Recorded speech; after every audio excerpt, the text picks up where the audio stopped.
Okay, welcome back to another episode of Hard Money Dispatch. I'm your host, Brian Nibley, and today we have a special guest. His name is Cole Stuart. Cole, how are you? Doing good. Glad to be on the show. Thanks for having me. So, what brought you into Bitcoin?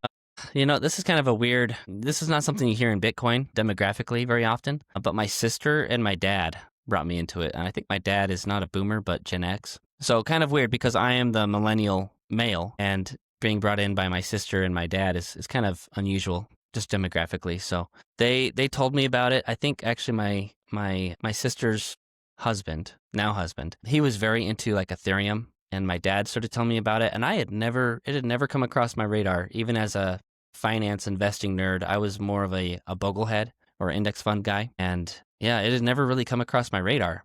And so they told me about it in 2017, I think in August. So it was right before the epic run up in the end of the year of 2017, and I pretty much just missed it.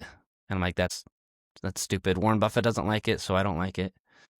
Then I saw like the price kept going up, and I was like, I have FOMO now, so I'm just going to throw $2,000 into it and see what happens. Of course, I thought I missed the boat on Bitcoin. I bought Ethereum mostly, turned $2,000 to $8,000, so quadrupled my money. Meant to sell, meant to pull it out, but I didn't. And over the next 6 months, that 8,000 turned into 500, and I just sat on it.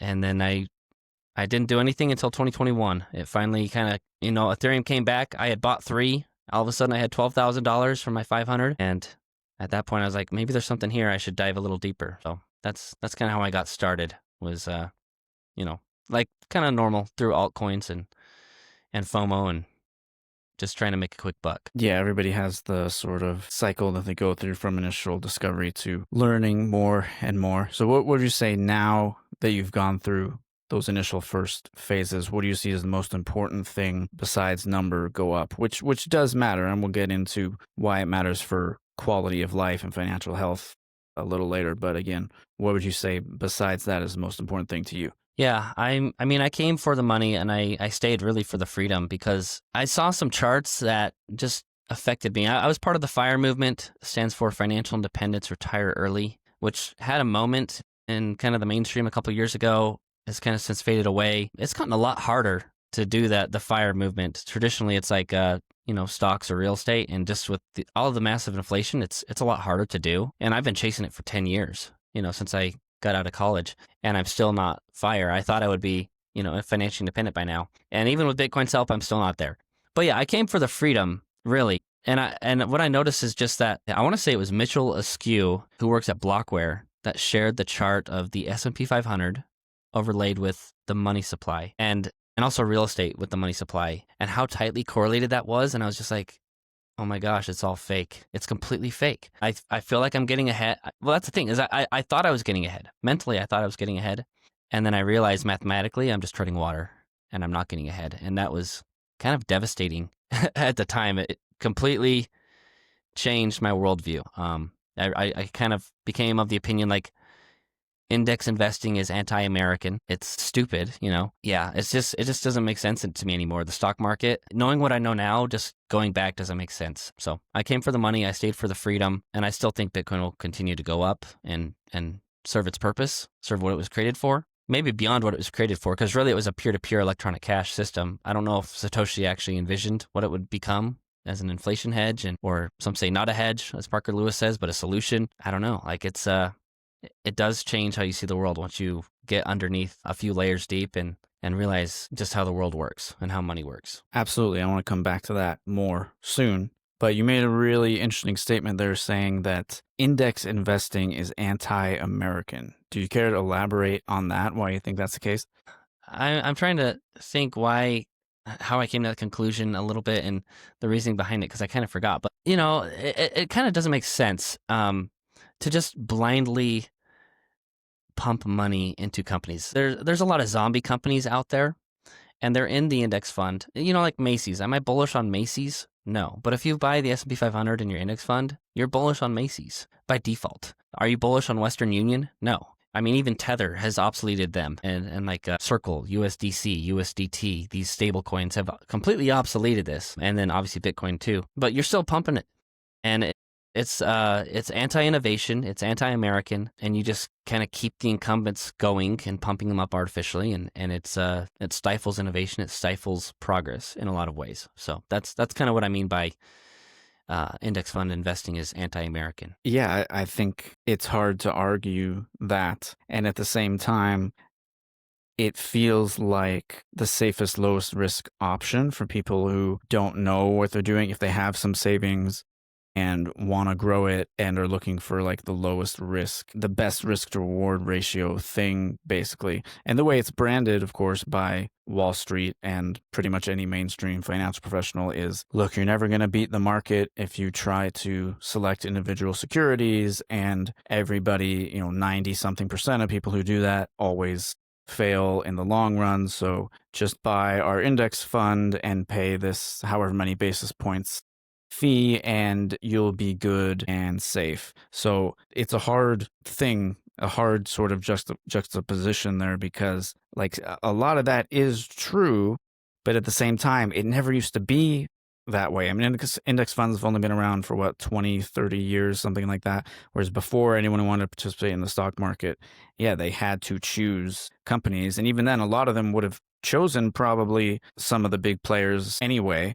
But now we're at a point where not only, as you say, you're effectively bullish on some random, big box retailer by buying the S&P, but you're also, I forget how much, 80 or 90% of the gains in the past few years have just come from that Magnificent Seven, all the big tech companies, right? Yeah, So there's a monopolies. lot of problems there. For the one problem that index funds solve, which is making investing easier, simpler, lower risk for the average retail investor, it can create, all these distortions and these other problems sort of in the broader economy. So how do you, I guess it's kind of a big question, but how do you reconcile those two? Yeah, I mean that's the thing is once I understood this. So I actually, to back up a little bit, and you don't have to do this, especially now. There's so much great content like this podcast, I'm sure, and so many more books and just so many things explaining the problem. But in 2021, I had bought a course. I spent $1,200, and it taught mostly about Bitcoin. It also taught about like Filecoin and these other random coins that have not done very well because most go to zero against Bitcoin over time and do not perform well. So that's kind of the nature just of altcoins. They have their shiny moment and then they fade away into the background as something new comes up. So, but yeah, like I was very hesitant. I was very, tiptoeing into Bitcoin because I saw the problem and I was like, so what are my options? If stocks are fake because of M2 and real estate is fake because of M2, and dollars you lose, I mean, you can start a business and somehow have wild success, which is really hard to do. You can go off the grid and like farm your own food or go to a trade and barter system. Like there's no way to really opt out of the system. Or you can buy Bitcoin and maybe gold and silver and like, there's analog and there's digital, and to bypass the system, there's no real easy way. So I guess what I came to realize, or how I came to think about things is, Bitcoin is just saving money. That's how I try to look at it. It's actually saving money, because when you save in dollars, the pool of money is just growing. And so on a relative basis, you cannot, unless you are a super high income earner or one of these wildly successful business owners, you cannot really save your way out of how fast they debase the currency. I mean, you can in certain industries and certain businesses, but it's pretty hard to do. Very few people do it. Very few public companies are able to do it. But on a relative basis in Bitcoin, you can always have more Bitcoin than you had yesterday. You can always buy more. And on a relative basis, you are getting wealthier. And so it's just a better battery to me. I guess that's how I look at it. It's just savings technology. It adjusts to the expansion of other assets that are able to be printed out of thin air, or houses that are able to be built, stuff like that. The other way I look at it, because some people look at Bitcoin as an investment, you can, and just in the effect that, less than 5% of the world seriously use it or have any serious allocation to it. And so if you think that's going to be 20, 30, 40, 50% of the world eventually, then yeah, you can look at it as an investment that way, just because the market is so small on a relative basis. But yeah, I just, that's kind of my framework. I try to look at it as savings, but I can totally see the investment side of things as well, just as a growing monetary network. So Yeah, I think it's great to, if anyone is fortunate enough to have excess earnings, have fiat that they can save, then gold, silver, and Bitcoin are all great and that you can somewhat opt out of the system with it, even though, yes, they're all tied to the system and everyone looks at the fiat number price. We don't really have an option, right? Because whether we like it or not, we're in that world. And in a sense, the number go up does provide freedom. And it does mean that more and more people are opting out of the traditional fiat rails and are waking up to the fact that, like you just mentioned, everything is being debased so rapidly that things like the S&P or your average residential real estate, they're not really skyrocketing as much as they look. They're mostly just keeping pace with inflation and responding to the monetary debasement rate. It's funny, I was talking with a family member the other day about how we were talking about how there's so many apartments and houses being built in both of our cities, and yet the price of them, for the most part, rents have been stagnant or falling lately in some areas, but for the most part, the price of housing, any way you look at it, just keeps going up no matter how much new supply gets built. I didn't go into this at the time, but yeah, it doesn't really matter. The supply of housing is never going to match or exceed the increase in the money supply. So the only way to counteract that is to save in hard assets. And the benefit's twofold there, not just because you escape monetary debasement, but if you're someone who tends to be impulsive with your spending or is just not good at managing money and your daily finances in general, if you put that money away, you put the Bitcoin in cold storage and forget about it, you put the gold and silver, I don't know, in a vault, in a bank, buried in the backyard, whatever it is people do, then you have that to fall back on and you've just forgotten about it. And even if it doesn't appreciate, even if it stays stagnant, it's still savings that could have gotten you closer to your goals. And these are all imperfect vehicles, but they're really all that we have right now. And obviously with Bitcoin, it's potentially more than a store of value right now. And I talk about this all the time, but especially in the West, the only really use case we have for it is a store of value right now. It doesn't always make sense to use it as a medium of exchange. I mean, you can buy things with it, but then you get taxed. It counts as a sale of property, and now you have to pay capital gains tax on every transaction that you do. And so we're not quite there yet. My last guest was Gil Roberts. We had a really interesting conversation on, Bitcoin fulfilling all the purposes of money in terms of store of value and medium of exchange and unit of account. Of course, it has to sort of grow up and graduate into all those three things. And I feel like the medium of exchange aspect is coming more into play universally now, but the tech is only gonna be 17 years old here in January in about 1 month. This is December 2nd, January 3rd. It will be exactly 17 years since the Genesis block was mined. So I'm getting a little off track here, just kind of rambling, but why don't we switch gears a little bit into, we were talking off camera about Bitcoin and health savings account. What can you tell our audience about that? Yeah, so I had the opportunity to do a small kind of contract, almost like a project, just getting some data analytics up and running for Sound HSA. Health savings account are one of the best tax advantage accounts. They're basically a combination of a Roth IRA and a traditional IRA, but you have to use it for medical spend. And so if you are lucky enough to get that, or if you have a health insurance plan that is through your work or it's available to you to where you can have a high deductible and use a health savings account, it's often advantageous to do so from a tax perspective, and also as saving you money on medical spend. So I've been waiting for someone to come up with the Bitcoin HSA, and it finally happened this year. So they're actually launching. I think they're doing some beta testing at the end of the month, and hopefully will be launching next year. Like you can go to Fidelity, you can move. People don't realize this. If you're working for a company and you have an employee HSA, normally you have Health Equity or Optum are the two big players. But the IRS will let you transfer once a year. And so every time I've had a HSA from an employer, I will fund it throughout the year and get my employer match if there is one. And then at the end of the year, I'll transfer it to Fidelity. Then I can buy whatever I want. I can get Bitcoin ETFs. I can get MicroStrategy. I can get closer to what I want to invest in. And, but then you have fees from the Bitcoin ETFs. But this is an actual Bitcoin health savings account. It's similar to holding it on an exchange, but in an HSA wrapper. Yeah, there's a wait list you can get on. They do also some step challenges where they can pay you Satoshis. They'll pay you like 10,000 Satoshis or something for for walking, getting your steps in over the weekend. So there's a few kind of business models they're working with. But yeah, I'm just excited to see it take off this next year, even though I'm not involved with them anymore at this time. But yeah, it's like it could be a huge, just a huge adoption curve for Bitcoin.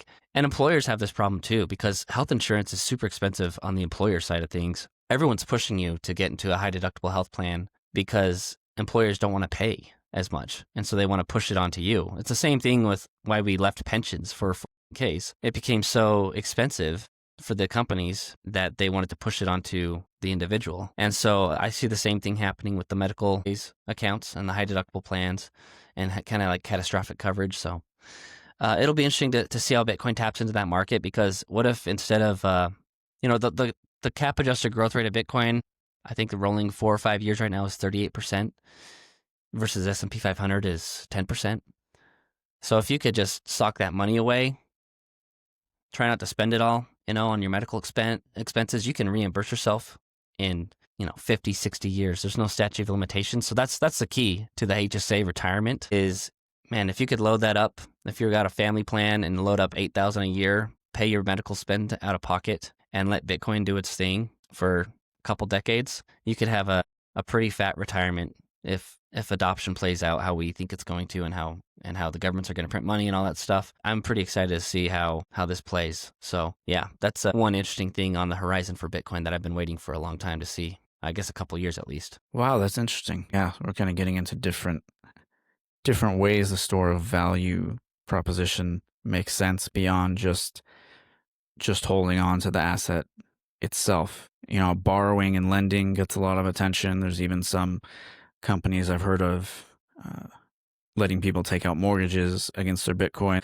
It's I see it as sort of a transition into the medium of exchange, because using these kind of tactics, these tools, you're still using it as a store of value, but getting closer to a medium of exchange. I know a lot of people think we're going to go on this path where Bitcoin more or less just takes over the world one day and everything is denominated in Bitcoin and no one wants fiat for anything. I think if that is in the future, it's many decades, even generations away. So I don't really speculate on it too much myself, just focus on what's going on right now and where things are headed in the immediate future. But yeah, health savings account sounds like a great tool. How do you see it fitting into the picture of, you mentioned financial independence, retire early? Do you think people can do that without a health savings account, or does it help you reach the goal a lot faster, do you think?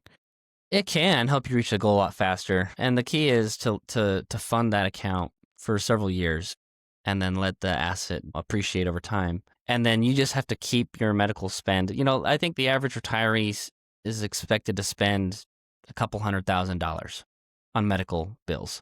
And so what's that, for me in my 30s, what's that going to be? And when I'm 60 or 70, it's probably going to be 400, 500,000, if not $1 million. If you have cancer or any sort of major surgery like that, like, you're going to want this kind of backup anyway. But what's nice is that, also if you're stacking Bitcoin and you can save up just a good amount of money, what the HSA allows you to do is reimburse yourself all your medical spend before your retirement age. So if you wanted to retire at 50 and you had enough in your HSA to maybe cover that decade before you're 60, the HSA is the way to do it tax-free if you've saved all your medical receipts. That's the only annoying thing about it, is you have to save these medical receipts over the years, because the IRS will put the burden of proof on you. And if you get audited, they're going to want to see that you kept all your medical receipts and you didn't reimburse more than you should. But anyway, it's a good way to at least try to pull some spending forward, I guess, from a tax advantage account. I mean, you can get it depends on how granular you want to get, because you can buy cough drops with your HSA or Band-Aids. It's going to be tedious if you're going to go through those kind of receipts though. And here's $3, here's $7, here's whatever. But anytime you have those big, if you get, any sort of surgery and if you can, or if you have a kid and you can save those receipts, for $5, $10, $15,000 throughout life and somehow cash flow those, that's kind of the money spot for the health savings account. So yeah, it's just another tool to kind of pull things forward a little bit if you can swing it, I guess you could say, if you can cash flow it. Yeah, and you mentioned kind of the younger generation, and obviously the earlier you get started with these kind of things, the more you can benefit from compounding or price appreciation. Quick disclaimer, none of this is financial advice, contents for informational purposes only. But when we were talking before the show, you mentioned a game called Bitopoly and potentially educating the next generation on these topics. What's that all about? Yeah. Well, so one of the big things with Bitcoin adoption, there's something called the Lindy effect, and it's kind of like it's just like people. It takes a while for things become pervasive in society. So like smartphones. I mean, a few people had them in the early 2000s or maybe the late 90s, but by the 2010s, everyone has a cell phone pretty much. You know, in 2025, everyone has a cell phone. Everyone has these devices. So they're pervasive. But like my kids, whenever we've gone to like a hotel, when we stay in a hotel and we turn on the TV, you know, commercials. They've never experienced commercials. I mean, we have like streaming platforms that don't have commercials. So they're very confused. Like, why does it stop every 15 minutes and we have to watch this random stuff? I'm like, yeah, I mean, that's just how life used to be. It's the same thing with, it might be the same thing with cars. Like most people don't know how to drive stick shift. Most people don't, people might not even know how to drive with full self-driving, you know, eventually one day. But I guess my kids, they're all under the age of 10. I've got 4 kids and they're going to grow up in a world where Bitcoin was always there. And they're going to probably have a deeper understanding. But the way I like to think about Bitcoin and with adoption in society is like we today, most people in Bitcoin have a basic understanding of how it works, particularly like the difficulty adjustment and how mining works and different things like that. In the future, I don't really think that's going to be how people understand it. So we are going to lose some of that OG culture, you could say, with the deeper understanding. People are just going to know that it works. You know, people don't know. I asked my wife how anti-lock brakes work the other day, and she couldn't explain it to me, but she knows that it does work. Like we know, everyone knows that it's there, and we know that we have anti-lock brakes. We know we have fuel injection. These things are good. They're useful, but they don't know how they work. Most people can't articulate those things. I can, you know, and a lot of guys can, to be fair. I'm talking a little bit more male-dominated things here, but there's things in life that you just get used to, and they just work. You know, how many people can explain HTTPS or email protocol, just different protocols in the world. And I think people won't understand how Bitcoin works, but they'll say, hey, it's always gone up or it's always adapted to the money printing and inflation. And like, it's been, 40 years. We're talking in 20 years from now. And it's like, hey, it's always worked. I should like be allocating to this, and that's the world my kids are going to grow up in. So sorry, that was kind of a tangent. So yes, there's this game called Bitopoly. It's a play off Monopoly, and it's just kind of fun. It's got a little bit of like a way to like mine Bitcoin. It's a card game, and I think you roll. You roll. I can't remember if there's dice in it or not. Honestly, I forgot. We played it several times when we first got it, and then it kind of falls by the wayside. But yeah, like my kids kind of realize, okay, so it gets harder and harder to mine Bitcoin over time. And the game has that kind of element. And also there's the element of keeping it in cold storage versus keeping it on your phone. It's kind of how I explain it to my kids, or keeping it on exchange if I'm explaining to adults. You don't want to keep it on your exchange because you can get hacked. You can get it stolen. You want to take it to cold storage. And so I've kind of showed the kids conceptually, they don't really understand, but like, hey, I keep our Bitcoin safe this certain way. And so other people have Bitcoin and they don't keep it safe. And sometimes you get to keep it, sometimes you don't. But the game kind of teaches like Bitcoin it's not very hard to get.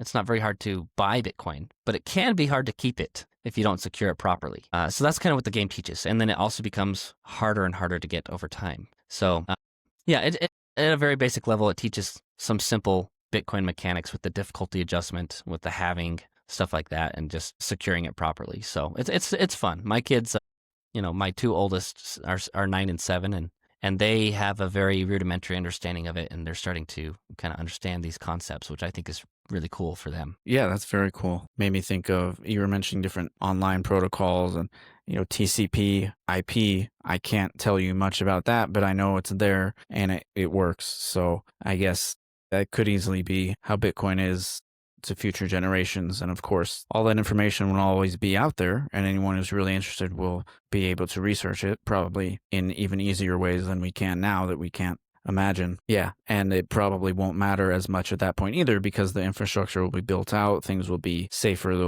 hopefully it'll be harder to make the kind of mistakes that people can today in terms of self-custody and all that to where people don't have to be terrified of putting things on a hardware wallet, for example, if they've never done that and they're like, what am I doing? What if I make a mistake? If I put, change one character in the address, I'm going to lose it all forever. But yeah, the education piece is very important. That's a big part of what I do. And on this podcast, well, at least when my written content, I make sure to try and explain every little thing in plain English as much as I can, because sometimes I take for granted. I mean, I've been studying this stuff for 12 years or so now, so I take for granted the research I've done and the things I understand. So I always try to elaborate on things, but I find in this podcast, when I have Bitcoiners on, there's just things that come up. We would take hours and hours if we would go into exquisite detail about every little thing, like the difficulty adjustment, for example. Even though I'd love to do that, people listening can research that quickly on their own. I believe everyone should know.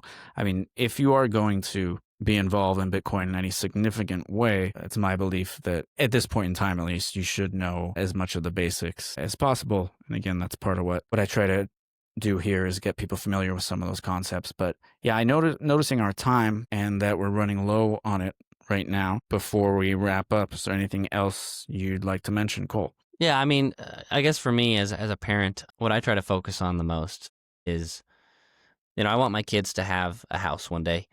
And I find that very hard to imagine if they're saving in dollars or even in stocks, because I think like the median salary, if you look back 20 years or so, the median salary was like 45K or something, and now it's mid six. And I mean, pre-COVID, my house was 250K is what I paid for it. I paid for it in August 2020, and now it's 400K. So I mean, even for me, like it's hard, and I am somewhat of a high-paid tech worker, and my wife owns a business, and she makes a good living too. And we talk about buying land, and we've been saving up for several years, and it's pretty hard. So, like we're doing everything we can to get ahead and save more Bitcoin and generate more income. And I mean, since in the last 10 years, my income has just about doubled. I've job hopped quite a bit, not always on purpose, but I don't know that a lot of people double their income in the first 10 years out of college. And so, yeah, I mean, if it's hard for me in the FIRE movement, it's got to be harder for everyone else that's not saving in Bitcoin, because Bitcoin has done a ton of the heavy lifting for me. Just riding I got in 2021, kind of the middle of the bull market, and then I rode it up to 70. I looked like a genius, and then actually, I'll share this really quick. I used a home equity line of credit to get allocated. I had so much FOMO once it clicked. Like I tiptoed in, and then I HELOC'd into my position. I was like, I just got to get allocated. And it was great at 70. It was terrible at 15K. My wife is very upset. That was at the peak of the bull market in 2021. You took out it was in the 40K range. 40K range, we'll say. Okay, so getting there, but not in the quite middle of the bull market. Peak, yeah. And I looked great for a little bit, and then I looked, it was pretty bad. And honestly, I was kind of counting on, like, we've never gone past a previous cycle high. So like people were saying it wouldn't break 20. It wouldn't break 20.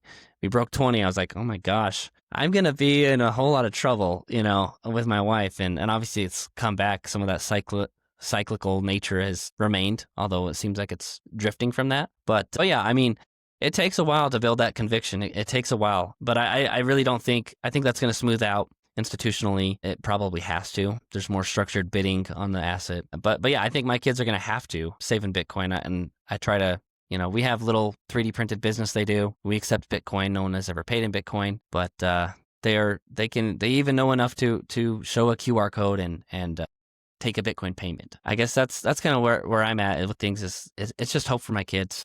If they want to have a house, if they want to have a family, if they want the American dream, this is their chance. They need to be entrepreneurial. They need to think outside the box, and they need to save in Bitcoin. If that's all I can really teach my kids, then I feel like that's somewhat of a success. But yeah, I don't know how other parents do it, really, honestly, at this point. So yeah. That's great. One last thing I want to add that you mentioned quite a bit earlier would be to stay away from altcoins, because over the long term, they always lose 90 to 99% of their value versus Bitcoin over, the course of 4, 5, 10 years. So they're not something you want to hold for any length of time, and that can really ruin people. Yeah, definitely. It's a hard lesson. Okay. I think that's going to do it for this episode of Hard Money Dispatch. If you're listening, please, if you found value here, please leave a 5-star review on Apple Podcasts, Spotify, the listening platform of your choice.